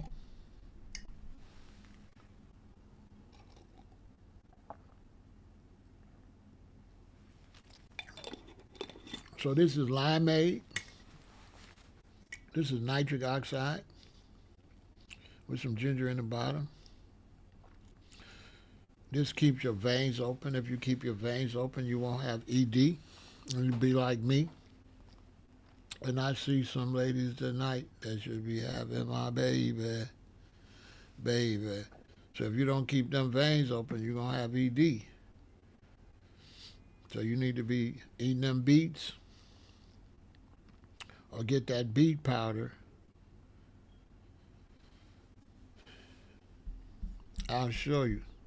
Let's take a break. And I'll show you what I'm talking about, right? Make sure you go get a shirt. Go to www.veganintel.com. Take a break.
So yeah, you know, you need to my drink, this is water with some ginger cut up in it and some limes that I squeezed in there and raked the lime pulp in there. And then I put a scoop of this nitric oxide by Snap. Okay? Nitric oxide. This is made from organic beetroot powder, organic pomegranate powder, red spinach extract, and black pepper extract. This is going to, and it's vegan, organic beets, pomegranate, and red spinach. This is going to keep you, right? Keep your, see? This is going to keep your blood vessels open. Ladies, this is good for you. Keep your blood vessels open. Men, this is good for you. Keep your blood vessels open. If your blood vessels ain't open, then you're going to have problems with ED because you ain't going to get no blood down there, right? Another thing I got is resveratrol. Resveratrol is basically, they realize that the red part of the wine is healthy. Remember, red is good for the blood. So instead of the wine, they figured out a way how to take the red out of it. So that's what this is. This is the red part taken out. This is green tea leaf extract, grapeseed extract, wine extract, pomegranate fruit extract, blueberry extract, noni fruit extract, alfalfa leaf extract, and hawthorn berry extract. It's all in a tablet. You're supposed to take 2 capsules daily. All right. This also keeps your veins open, okay? This keeps your veins open. Powerful antioxidant, promotes healthy aging, powerful cardiovascular support. So when I take this, this is a bunch of red stuff out of red stuff. If I take this with this, I'm getting everything I need to reverse aging and to keep all of my body parts working, okay? As you watch me take it now.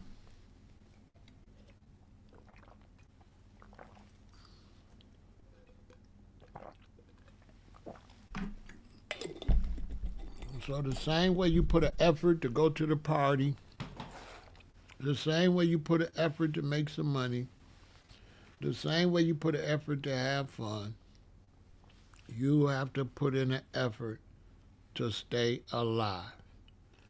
You want to stay alive?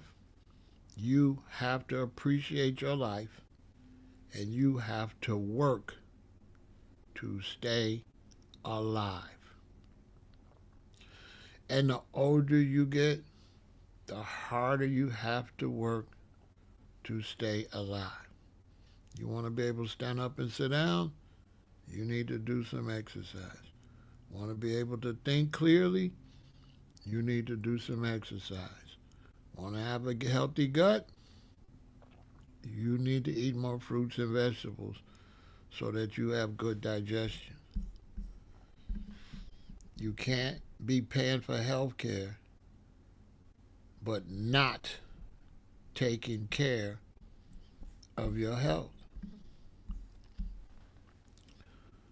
Lung cancer, the deadliest cancer to date, is the most federally underfunded cancer per related death. Breast cancer, they spending 19,000. Prostate cancer, 18,000 a person. Colon cancer, 6. And lung cancer, only 3.5. Diabetes, 84 million American adults, more than 1 out of 3 have pre-diabetes. That's pre-diabetes.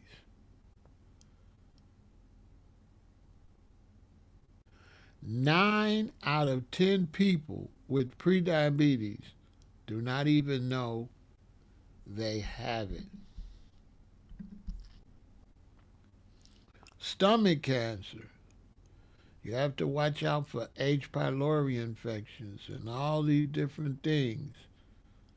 Smoking and alcohol. Polyps in your stomach. If you're a male over 50, you got to be careful. Being Asian, South American, a descent, because you got to watch because of the way you eat. Bad diet. A family history of diabetes. A family history of diabetes means a family history of what? Eating bad.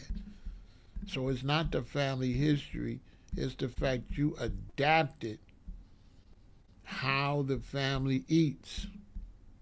You eat just like how they eat. And because you eat like them, you get the same results as them. Okay? You have to work to stay alive. Whether it's your health or whatever, you must always remember that you live in a world where people are trying to make money. That's it. They are not considering your health. They considering the bottom line, a dollar bill. And they're going to do whatever they can do to make a dollar. That's what you have to do to stay off drugs. Stay off drugs. Don't use drugs. Don't smoke cigarettes because these addictions is free money. If I sell you something you're addicted to, I got a lifetime customer. You understand? What you think is, cool is not. You would never know that they would do you this bad and that you're giving your children that stuff and you don't have no idea that stuff is like that. Which one of us knew that this stuff they was selling us was like that? We never knew that they was doing us like this. We never knew. We never knew that they was doing this food like this. Who knew? We just trying to have a nice soda. That's all. We just trying to enjoy life and have a nice soda. That's it. But what they don't want to tell you is that science is beginning to show that the way we've been functioning is not necessarily right and exact. Okay? And they're trying to bury the information, but the cat is out the bag. And if you don't eat right, and if you don't put the right things in your body, especially the way your colon is, your colon is going to begin to make these polyps. And when your colon begins to make those polyps, and you don't take care of yourself, it's going to be all downhill.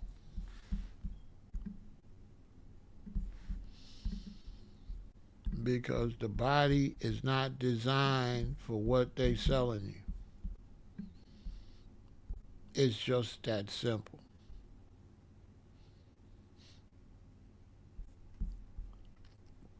Your body is not designed for the many of the things that we are consuming.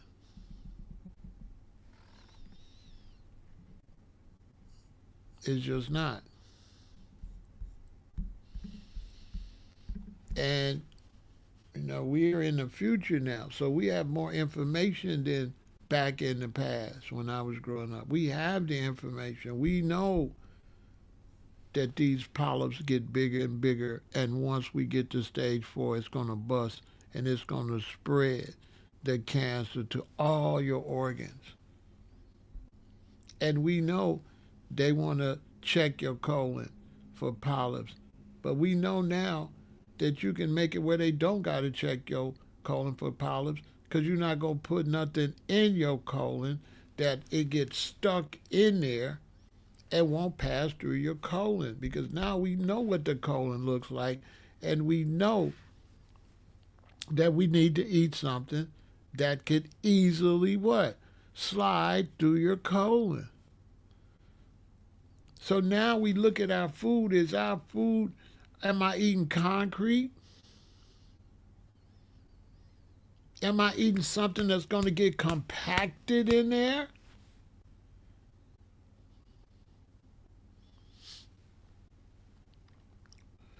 So one reason your great-grandparents and them didn't have colon cancer as much and stuff, because they ate so many vegetables and stuff that their stomach stayed lubricated with all that corn on the cob and all them black-eyed peas and all them greens and string beans. It's going to make a lubrication.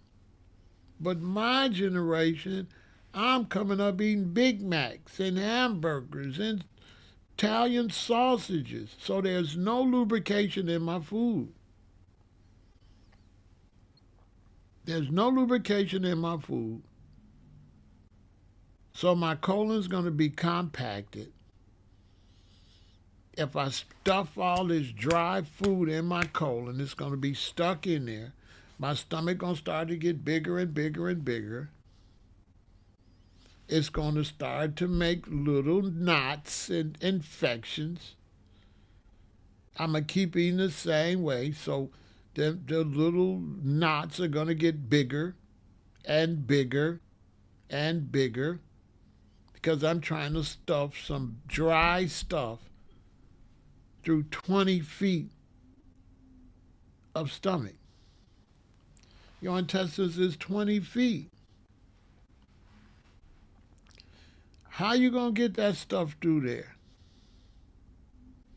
So once you look at how delicate your stomach and your intestines is, now you got a good idea. Oh, he's right. I gotta make sure.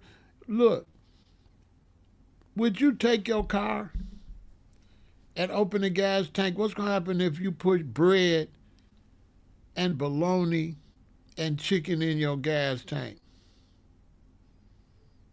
That gas gonna be able to go through the line? See what I'm saying? What you put under the hood of your car? You put oil, don't you? Because the car needs what? Lubricant. The car needs antifreeze. The car needs windshield wiper fluid. You know what I'm saying? The car needs gas.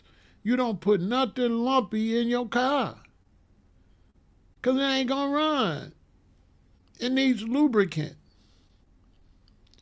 And your car and all of this stuff you got is made after your body. Your body is the number one machine on the planet.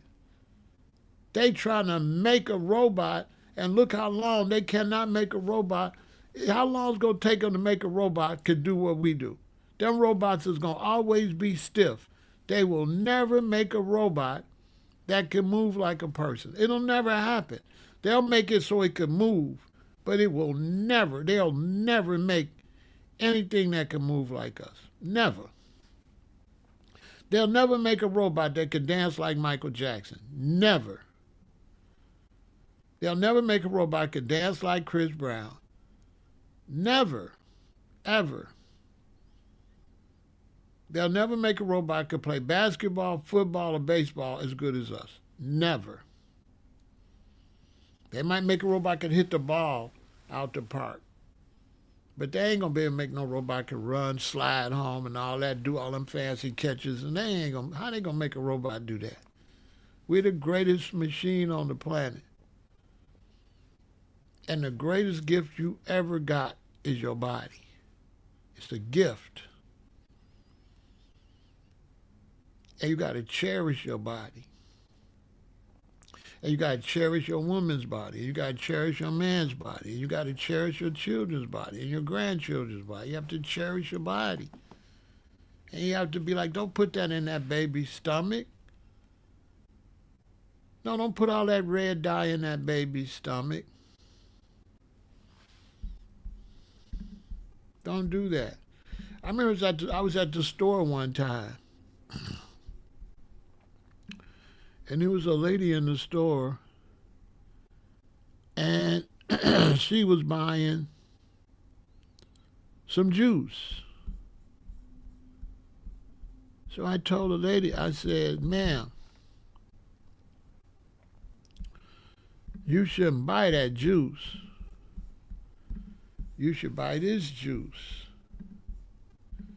And she said, why, baby? I said, because that juice is red because it got bugs. The red in it is bugs.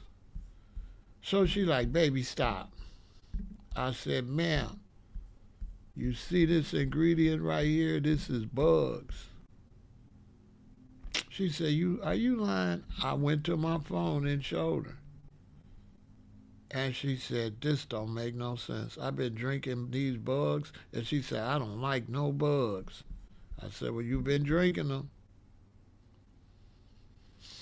You've been drinking them. They use it for dye. I found out because it was on the news because Starbucks got in trouble because they had it in one of their red drinks. That's how I found out.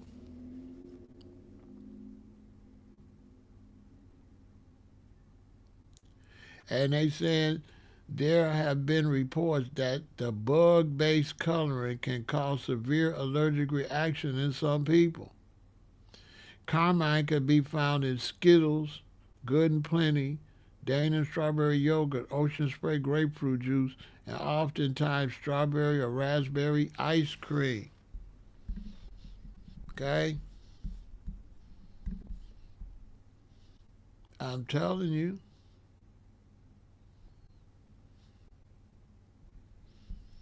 Read it. Read the ingredients. Look at that color red. What are you thinking they using it for the coloring? How many people know that? I told that lady, don't drink that, ma'am. She said, baby, I love you so much. Thank you so much. She was an elder. You know what I'm saying? I said, it ain't no problem, auntie. You know what I'm saying? She said, it was so nice of you to come over here because you don't know me from from a can of paint. I said, I just found out I just couldn't let you pick that juice up and buy that juice. Buy this one right here. I couldn't let you buy that and not know it's bugs in there. They filed for selling us that in that stuff. These people ain't got no respect for you. They just making money. You have to take care of yourself. You have to. Because if you don't take care of yourself, ain't nobody else going to take care of you. Because all they try to do is make $1. And they put very dangerous chemicals in your food that cause all kind of problems. The colors we're dying for. Just look at it. These are facts. I ain't gonna tell y'all no lie. Look, red 40, hyperactivity in various types of cancer. So that's why when them children go to school and they be eating them flaming hots and all that, that's why they can't sit still in class because they hyperactive. Red number 3, thyroid cancer and chromosomal damage. Yellow number 5, hyperactivity again, chromosomal damage and thyroid tumors. Yellow number 6, hyperactivity again. So you see your kids eat all that cereal, they be what? Hyperactive. Hyperactivity and kidney and adrenal gland tumors. Green 3, bladder and testes tumor. So man, we can end up with tumors in our testicles from the green dye. You see what I'm saying? Blue number 1, hyperactivity, chromosomal damage, kidney tumors and asthma. Blue number 2, hyperactivity, chromosomal damage, and brain and bladder tumors. I ain't telling you no lie. Y'all better listen. If you don't believe me, listen to him. All artificial food dyes have safety issues, but we need to talk about FD&C Red number 40 because you'll see it in everything. It's a known hormone disruptor and makes kids hyperactive. There really aren't a lot of studies out there, though, about safety on any artificial colors, and so I have concerns about that, considering the fact that in a recent study they counted all the food items in a typical grocery store that were marketed to children, anything edible, even toothpaste. 810 items, and 43% contained artificial colors. 30% had red number 40. 96% of candies had dye in them. 78% had red number 40. So a kid could conceivably get a dose of artificial coloring in every meal and snack every day, and then brush his teeth with it before bed. The daily exposure is massive. So to those who say, show me the evidence that they're harmful, I say, you show me the evidence they're not harmful. How are these things any different than drugs that require safety testing? Look at the structure of red number 40 next to human hormones. These hormones are powerful biochemical forces. Most anybody could look at the structure of red number 40 and say, why wouldn't that be capable of some biochemistry action somewhere? And if it could, it should be tested to make sure that activity is not something completely unexpected. And that's my big beef with food dyes. We dose ourselves with them every day like a drug, so they ought to be tested like one. Stay connected and we'll get smart and swap out some bad stuff for good stuff. Well, I tell you, this information I'm showing you is forbidden. This is forbidden information that I'm showing you. I'm not going to get no whole bunch of accolades for what I'm showing you over here on Vegan Intel. So if you don't support the channel, I ain't gonna get no support. The only support I'm gonna get is from the community, because it's gonna be fire over here, and the interviews I'm gonna have over here is gonna be crazy. I'm gonna try to save you try to help you take care of yourself. That does not mean you're going to be Superman. That doesn't mean I'm going to live to be 200. What it means is we trying. What it means is we not just going to commit suicide. They got to kill us. Anything can happen because the whole situation is toxic. I'm constantly trying to detoxify my life, which is ridiculous. I got a blender right now and it's a plastic. I got to get a glass one. I got to get some wooden spoons. I'm finna get rid of all my metal utensils, and I'm gonna use wood. And the only metal I'm gonna have is cast iron, and I might get some stainless steel pots or something that if I can make sure the stainless steel ain't coming off. So I don't want to be eating steel. I don't mind a little iron in my food, but I don't want no steel. So I got to make sure and do my research. But I got to get a glass blender because that plastic started getting faded looking, and I'm thinking, did I eat the shiny part? Where did the shiny part go? Did I eat it? So I'm constantly battling the system that ain't really, they charging us a lot of money, but they not putting nothing into the stuff they selling us.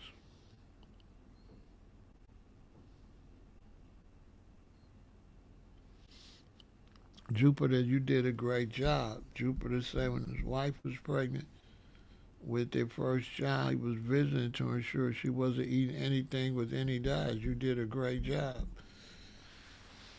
You did a real good job. Because if we don't protect ourselves, Jupiter, ain't nobody else going to protect us. So, if you look at the healthcare situation going on with United Healthcare, so many people supported the person that killed the guy, which I would never support killing nobody. I'm just telling you, there was a lot of support for him being killed because so many people paid so much money for health insurance and was denied when they needed the help. And so at the end of the day, we have to take care of ourselves because these people are going to charge us a lot of money for health care. But then can we depend on them when we need a surgery and stuff? And are we paying money into health care but neglecting our health and putting ourselves in a situation where we need health care? Because that's what it looked like to me. It's looked like you paying to have to use your medical insurance, that you're not trying to prevent having needing health care. And I believe that's one reason the healthcare industry is robbing Americans because who's going to treat you with respect when they see you don't care about yourself? So to the healthcare industry, a lot of them, they looking at you like a clown anyway because they like, because they can't see where you even care about your health. So how can you expect healthcare businesses to care about you and your healthcare when you don't care about your own healthcare? If we were more vigilant about our healthcare, they wouldn't be able to do the stuff they're doing because it would be clear that the people that need healthcare ain't just there for negligence. Because think about it, I'm a healthcare provider. You paying me for healthcare, but you smoke cigarettes every day. And then you come to us talking about you got lung cancer. So now, unless we really righteous, we're going to be like, so? You know? Yeah, you got lung cancer, fool. We ain't paying for that. You know what I'm saying? We're going to rob you. We're not going to really care because you don't care. How you want me to care about your health? And you come to see me and you 380 pounds. You 400 pounds. You way overweight, and you coming to me talking about health care. So the American people, you're not helping the healthcare industry. You're encouraging them to cheat you because there's no incentive to take care of your health to the point where the healthcare people don't even eat right. They probably dying of cancer. The men in healthcare probably having prostate. How many women work in healthcare got breast cancer?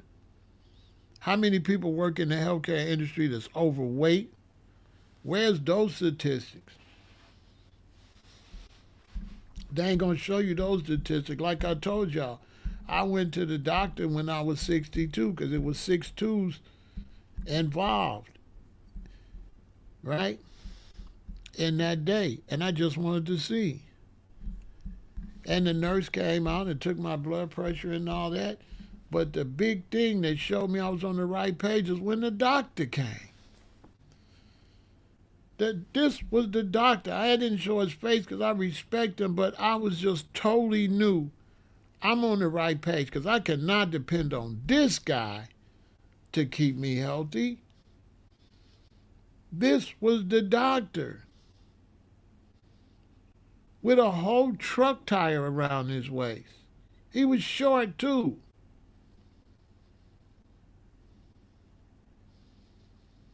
This is the doc. This is the person gonna help me with my health. I had to take a picture. I couldn't believe it when he came in there. Because I don't go to the doctor. And that's why I don't go to the doctor. Because look at the damn doctor. That means if I come to him and my stomach is like that, he ain't going to say nothing. He just going to put me on some pills or whatever he on. He not going to tell me, sir, your stomach too big. You need to work out, sir. You need to get more fit. You ain't going to be able to carry that tire around. How could he give me good health advice? Look at him. That man is totally unhealthy. As a matter of fact, he never was there when I had to reschedule. I had to go to a whole nother doctor's office because every time I called, I couldn't get in. He wasn't there. He probably had got sick. I tried to do a live stream to report on doctors' health. Do you know that's totally buried? There's no statistics on doctors' health. You can't find it. I'm going to try again, but I tried a couple years ago. I couldn't find nothing. I couldn't find nothing on when doctors die and how healthy they are. Y'all don't think that's suspicious?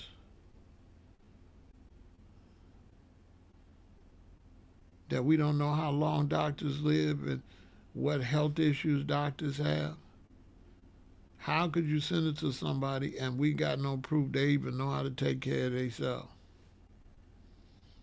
How they gonna take care of you? Name me any profession where you can't drive and you crash all the time and they let you be a bus driver. Name me where you could go rob banks and shoot people and be a police officer. But you cannot take care of yourself and be a doctor. No, they don't, Kathy. And I tried to look it up. They hiding all the medical information about them. As y'all get older, go plant-based. Clean it up. Clean it up. Clean it up. Get rid of the meat. Get rid of the dairy. Get rid of the artificial colors, artificial flavors. If you want to live, you really got to work to live. It's hard work. And not just eating. You got to have your safety issues, have your seatbelt on, keep your doors locked in your car. Make sure you're not in no area where they doing no robbery. You don't get caught in no robbery, no murder. You know what I'm saying? I mean, it's not just eating, it's a full life plan to like stay alive, drive the speed limit, wear your seatbelt, be a defensive driver, Keep your eye, especially ladies. Don't pick no money up on the ground because they'll drop money with something on it and you'll pick it up and get dizzy and they'll kidnap you. You know what I'm saying? They putting stuff on your car. They putting stuff on your door. So ladies, start wearing rubber gloves. Men too. That's my future in 2025. Rubber gloves, because they putting stuff on your door handles, and you go touch the door handle to the car and get dizzy, and then they kidnap you. I mean, this is just the world we're living in. I'm like, I'm gonna have to wear gloves, cause just some idiot just put something on my car handle. Like these people is really crazy, y'all. Y'all, these people are really crazy, and it's really hard to stay alive. In 2025, it's gonna be harder, especially when you add the natural disasters on there. You're gonna have to make sure your home is, you're gonna have to be ready nowadays. They just coming at us from all angles. They trying to kill us with the food, the drink, the society. They trying to stress you out with the bills and life. That's what it feel like to me. You got your cell phone. They talking about don't hold it up to your face. Don't put it in your pocket. Y'all ain't noticed that? You like, wait a minute.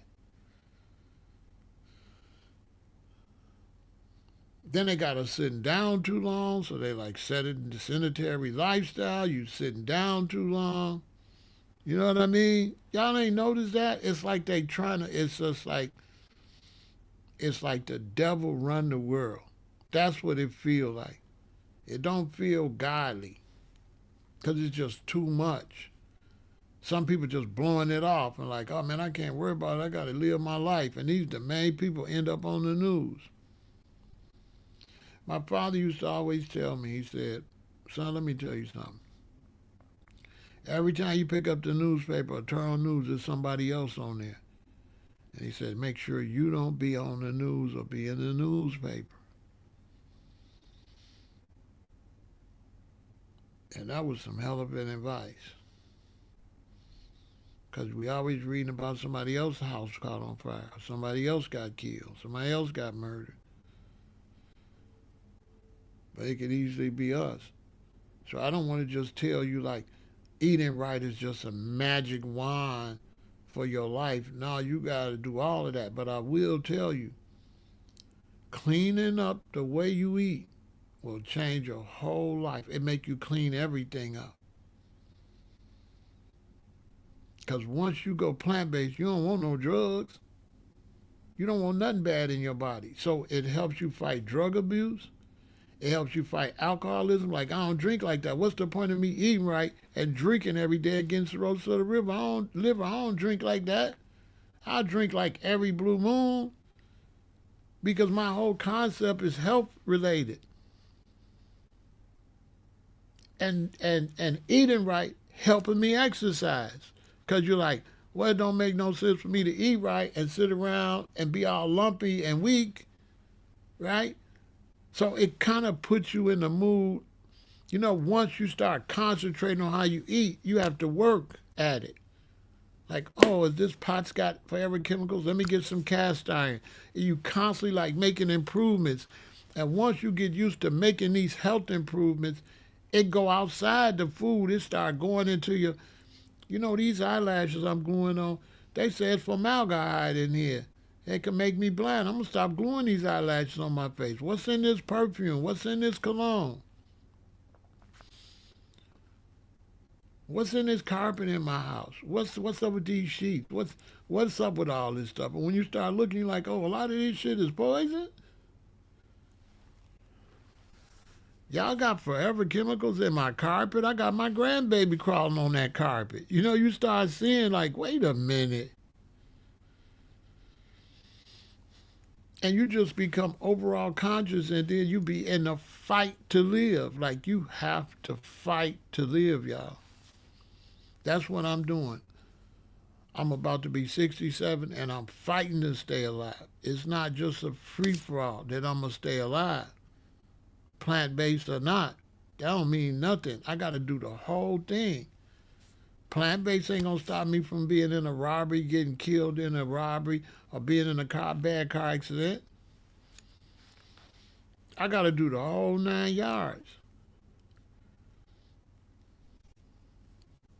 And I've been on it. I've been ordering all type of stuff, trying to take different things to make sure my body got everything, because I feel like I'm not getting everything I'm supposed to get in my body because I don't live in a natural environment. I feel like if I lived in a natural environment, the trees and the fruit and the plants would give me everything. But because we live in apartments and homes and stuff, I don't believe we getting what we supposed to get. We have to really work.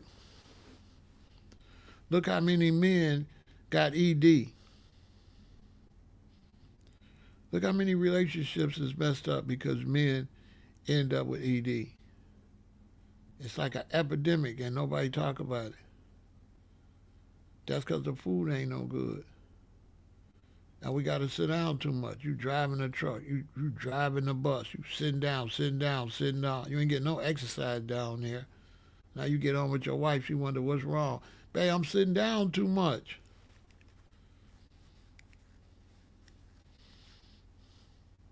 So we have to be like, you know, you have to help her to make sure she don't get breast cancer. You have to help him to make sure he don't get ED, or you can help him get rid of it.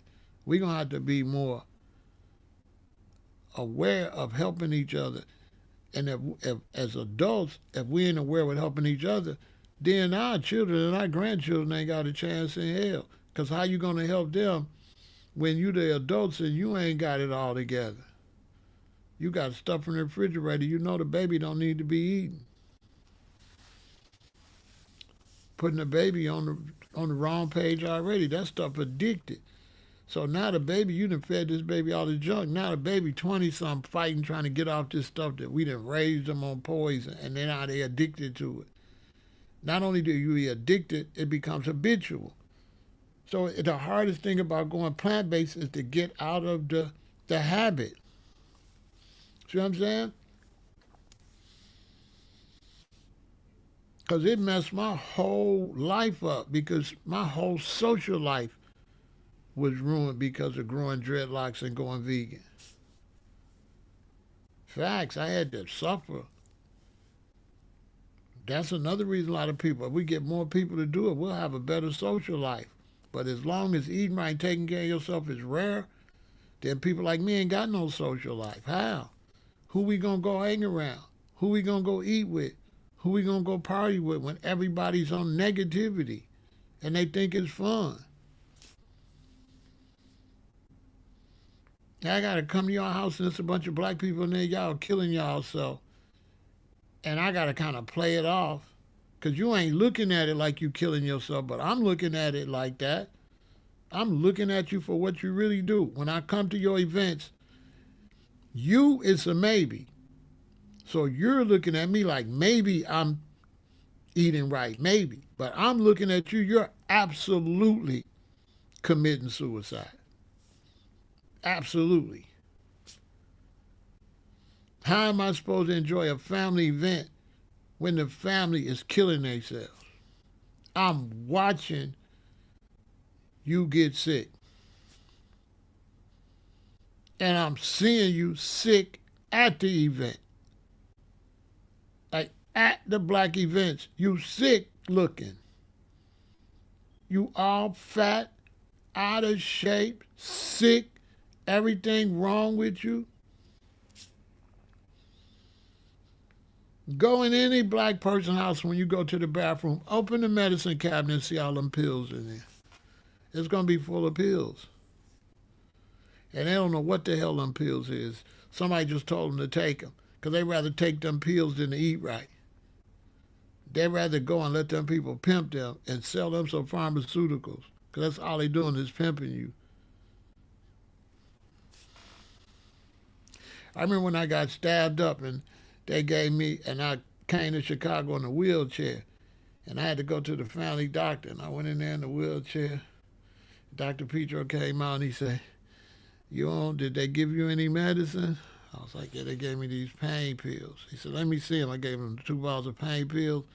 Dr. Petro threw them in the garbage. He said, don't take these. You're going to be a drug addict. These won't help you. These will make a drug addict. You just got to deal with the pain. Swear to God. The family doctor that I used to go to when I was a kid, he was still alive. My mother took, I'm going to take you to Dr. Pedro. He was on the south side of Chicago, take care of everybody. She rolled me in there in a wheelchair. I was all stabbed up. I was messed up. Dr. Pedro said, you taking any, Dr. Pedro said, you taking any medicine for pain? I was like, yeah. I gave him the 2 bottles. He took them, he threw them in the garbage. Doom. He said, don't take these because you'll never get off of them. You'll be addicted. And you know what? Now that I know, I guarantee you that was oxycodone and oxycontin, and I guarantee you that was like pharmaceutical heroin. That now I know a lot of men end up on heroin because they got addicted from pain, taking that medication. And once they couldn't get that medication, they went on the streets and started buying heroin. He threw that shit in the garbage. And I just dealt with the pain. Straight up. I followed his instructions. So look, that's what it is. The health insurance people is not going to take care of your health. You have to take care of your health. Nobody's going to take care of your health but you. And you have to come into the new age and come out of the darkness. Everything they taught you, everything they told you how to eat, it's all wrong. And if you open up your eyes, when you go outside and look around, you'll see it's wrong. Because everybody's overweight and they don't feel good. And every time you turn on the news, they die earlier and earlier and earlier. Like hotcakes. We got older people been around for years dying, and then young people dying right with them. Like, why is you dying? Quincy Jones way older than you. Why is you dying too? So listen, y'all better eat right, eat to live, and don't let nobody trick you. You know what I'm saying? You gotta eat right. Victory.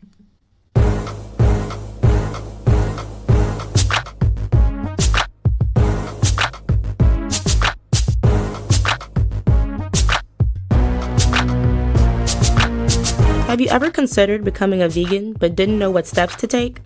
Or started the transition but wasn't able to finish the process? Well, you're in luck because now you have the easiest way to become a vegan. A simple and clear guide to embracing a vegan lifestyle. For more information, please visit www.veganintel.com and get your guide today.